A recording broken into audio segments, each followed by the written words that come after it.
कि मैंने कभी भी पक्षपात नहीं किया और न करूंगा। इसके बाद भी यदि इस तरह के शब्द सुने जाएं तो मन को पीड़ा होना स्वाभाविक है। कि मैंने कभी भी पक्षपात नहीं किया और न करूंगा।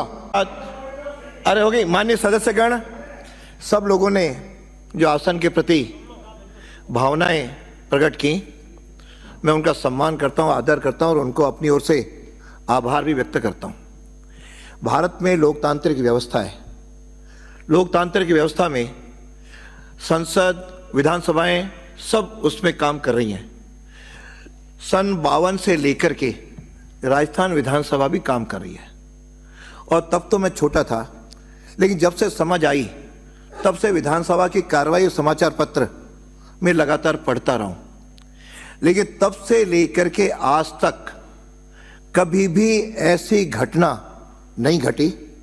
विरोधाभास भी हुआ, आंदोलन भी हुए, खड़े होकर विरोध भी हुआ और एक दो तीन बार यहां पे धरने भी, दोनों पक्षों में से किसी न किसी ने धरने दिए। धरने के दौरान भी कभी भी ऐसी बात मैंने नहीं सुनी जिस प्रकार का यहां पे उन्होंने भाषण दिया, वातावरण दिया। वह भी किसी साधारण सदस्य ने नहीं, एक पार्टी के प्रदेश के अध्यक्ष ने। और उसमें मुझे लगा कि सारी गरिमा और मर्यादाएं का तार तार हुई, जिसको कोई भी आप में से की तरह, बाकी मैं समझता हूं उनमें से भी व्यक्तिगत रूप से कुछ लोगों ने आके जब बताया, उनके मन में भी पीड़ा है, क्योंकि पार्टी के साथ जुड़ाव होने के कारण वो खुले में नहीं कर पा रहे हैं। और लगातार आसन पे आरोप लगा रहा था कि साहब पक्ष विपक्ष दोनों तो एग्री हैं, आप एग्री नहीं हो, जबकि बात गलत थी। और उसके आधार पे मैंने बड़ा मन रखते हुए भी जैसे ही परसों शाम को आया, बात करने के प्रयास किए, वरिष्ठ लोगों से भी टेलीफोन से भी बात हुई। और कल जब सदन में आया, सदन के आने के बाद भी जिस तरह से प्रश्नकाल के दौरान व्यवहार हुआ विपक्ष का, मैंने बार बार अपील की बैठ जाए। और ये नियम है कि जिसको निलंबित सदन करता है, अध्यक्ष नहीं करता, सदन का प्रस्ताव लाता है, हम सब मिलकर के उसका प्रस्ताव को पारित करते हैं। उसमें निलंबित सदस्यों को तुरंत यहां से चला जाना चाहिए था, फिर भी नहीं गए, धरना दिया। धरने में मुझे प्रसन्नता है कि सत्ता पक्ष ने उनके पूर्ण उनका सम्मान किया और उनके लिए जो व्यवस्थाएं थीं वो मेरे सेक्रेटरी ने और आप सब ने मिलकर के उनकी समुचित व्यवस्थाएं की। उन व्यवस्थाओं के बावजूद भी कल जो दृश्य खड़ा हुआ, मैं समझता हूं कि यह शर्मसार करने वाला भी है। और बार बार कहा जाता है कि बाप को बड़ा मन रखना होता है। बाप बड़ा मन तब रखता है जब बेटा भी बेटे का कर्तव्य निभाए। यदि बेटा नहीं निभाए तो कहीं सा बाप भी फिर अलग होकर के घर से भी विदा कर देता है। कभी बाप फिर बेटे को घर में नहीं रखता, बड़ा कठोर मन होता है। नहीं, कठोर मन से यह भी व्यवस्था कई बार बाप को लेनी पड़ती है। हम संसदीय व्यवस्थाओं में रहते हैं, इसलिए बड़ा मन करके ही कल मैंने सबको बुलाया। सत्ता पक्ष के भी लोग थे, विपक्ष के लोग भी थे, इनके वरिष्ठ लोग भी थे। वहां पे सारी बातचीत के बाद भी सारी बातें भूल करके व्यवस्था हुई। और आज वो कह रहे हैं निलंबित वालों को तो ना लॉबी में बैठने का अधिकार, मुझे बता दें नियमों में कहाँ बैठने का अधिकार है। कल स्पेशली परमिशन दी कि सदन में चूंकि डेडलॉक हम तोड़ना चाह रहे थे, सत्ता पक्ष भी तोड़ना चाह रहे थे, कई और हम सब भी चाहते थे कि सब लोग आ जाएं, इसलिए बड़ा मन करके उनको बाहर भेज करके वापस, स्पेशली जो आज तक के विधानसभाओं के इतिहास में पहली बार है कि राजस्थान में उनको अंदर आने की अनुमति दे करके और बोलने की अनुमति दी। वहां पर जो वरिष्ठ व्यक्ति थे, मैं उनके नाम भी सबके सामने, अब कोई उसमें छिपाने की बात नहीं है, सर्वसम्मति बनी कि सदन में उनको बुला करके वह अपने व्यवहार पर खेद प्रकट करेंगे। पहले माफी की बात थी, लेकिन माफी चूंकि उनको लगा तीखा शब्द है, तो फिर भी बड़ा मन रख करके हमने कहा वो अपना खेद प्रकट करें। उसके बाद जब वो खेद प्रकट कर लेंगे, मैं उनके निलंबन की भी, निरस्त करने के भी सदन उस पर विचार करेगा। और उस समय हमारे मंत्री जिसको विषय को लेकर के चला है कि आज भी उस लाइन को पढ़ा है, मंत्री जी भी ऐसा कहने को तैयार थे कि उनकी ऐसी कोई भावना नहीं थी। वह सदन में सबके सामने मैंने कहलवाने के लिए हाँ भर दी, मेरी जिम्मेदारी है, मंत्री जी बोलेंगे। लेकिन शायद वो चाहते नहीं थे कि मंत्री को ये बोलें। अब बार बार कैसा मंत्री नहीं बोले इसलिए हमने खेद प्रकट नहीं किया। मंत्री जी उसके बाद ही बोलने वाले थे, पहले उनको बोलना था, क्यों व्यवहार उनका यहाँ गलत था। मुझे भी संसदीय अनुभव 5 बार से, तो मैं भी विधायक हूँ, और यहाँ मैंने कभी नहीं देखा, कभी आए होंगे बात करने के लिए आए होंगे, और गलती से कभी एक बार आध बार कभी 52 से लेकर आज तक के इतिहास में हुआ हो, तो इसका मतलब वह परंपरा बनेगी, इसको तो बर्दाश्त नहीं किया जा सकता।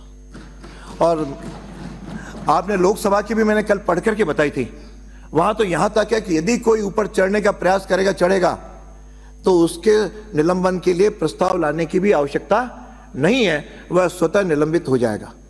तो आज मैं ये व्यवस्था दे रहा हूं कि आगे से कोई भी सदस्य किसी भी दल का होगा, यदि यहां पर खड़े होकर के सदन के या अपने आसन की अवहेलना करेगा, तो वह स्वतः ही निलंबित माना जाएगा, कोई प्रस्ताव लाने की जरूरत नहीं। अब जिन उसके बाद स्थायी कल यदि मैं स्थगित नहीं करता, तो पता नहीं क्या दृश्य उपस्थित हो सकता था। लेकिन सदन की गरिमा बनी रहे, स्थगित करने के बाद सब सदस्य बैठ जाते हैं, जो भी उनको रहना होता है, कि यहां बैठ करके एक दल का अध्यक्ष प्रदेश का भाषण करे। उस शब्दों को मैं दोहरा नहीं सकता, आज अखबारों में सबने पढ़ा है। वह शब्द इस सदन के अंदर ही कहे गए, चाहे सदन की कार्रवाई चल रही हो चाहे न चल रही हो, लेकिन सदन में बोले जाने वाले शब्द बहुत गंभीर हैं, अपमानजनक हैं। मेरा अपमान नहीं हुआ है, यह इस आसन का हुआ है। अब यदि हम आसन का चाहते हैं, तो निश्चित रूप से हम इस बात को मैं स्पष्ट करना चाह रहा हूं कि यदि जो कुछ सदस्य ने कहा, क्या करेंगे आप लोग, ये सदन तय करेगा, लेकिन ऐसा व्यक्ति सदन के सदस्य बनने के भी योग्य नहीं है। अब उसके लिए क्या किया जाए, क्या नियम है, यह सदन को तय करना है। सत्ता पक्ष प्रस्ताव कोई लाता है या विपक्ष लाता है, और सदन उसमें क्या अपना व्यू करता है, मैं उसमें कहीं भाग नहीं लेता। मैंने कोशिश की कि सबको संरक्षण विपक्ष को भी देते हुए अपने सदन की कार्रवाई चलाऊं। इसलिए मेरे पास कई बार सत्ता पक्षियों से भी आरोप लगा, क्या विपक्ष जो है पक्ष ले रहे हो, विपक्ष क्या लगा कि आप सत्ता पक्ष को बचा रहे हो। ये मेरे तो दोनों ओर से, लेकिन मैं आज अपने आत्मा के साथ कह सकता हूं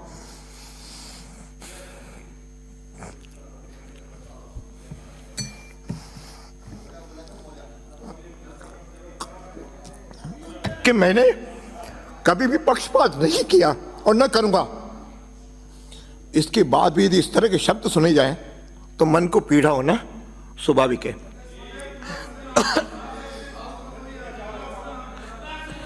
समझौते में वार्ता उन्होंने भंग की, और उसके बाद मैं नहीं कह रहा हूं, उनके सदस्य श्रीमान राजेंद्र जी पारिक वहां थे।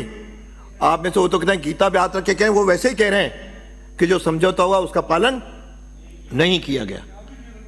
इसके बाद भी वो इस तरह का बाहर अभी भी टीवी पे जिस तरह का अपना शब्दों का उपयोग करें, विरोध होता है, मैं सहमत नहीं होता, असहमत हूं, विरोध होता है, ये सब भाषा, लेकिन सदन के लिए और अध्यक्ष के लिए, आसन के लिए आज भी जिन शब्दों का उपयोग हो रहा है, क्या ऐसे वातावरण में कोई बात होना कितना उचित होगा, यह आप सदन तय करें, उसे मैं तय नहीं करूंगा। अब इसलिए इन अपशब्दों के लिए मैं आपसे आखिर में एक ही निवेदन करूंगा, आप सब मेरे व्यक्तिगत नहीं, आसन का सम्मान रहे, यहाँ की परंपराएं जिंदा रहें, यहाँ की मर्यादाएं बने, और यहाँ की जो नियम है उसका पालन हो। इसके लिए आप लोगों ने मुझे इस आसन पे बैठाया। मैं तो छोटा सा कार्यकर्ता था, एक कॉलेज में पढ़ाता था, कभी कल्पना नहीं की थी कि यहां तक पहुंचूंगा।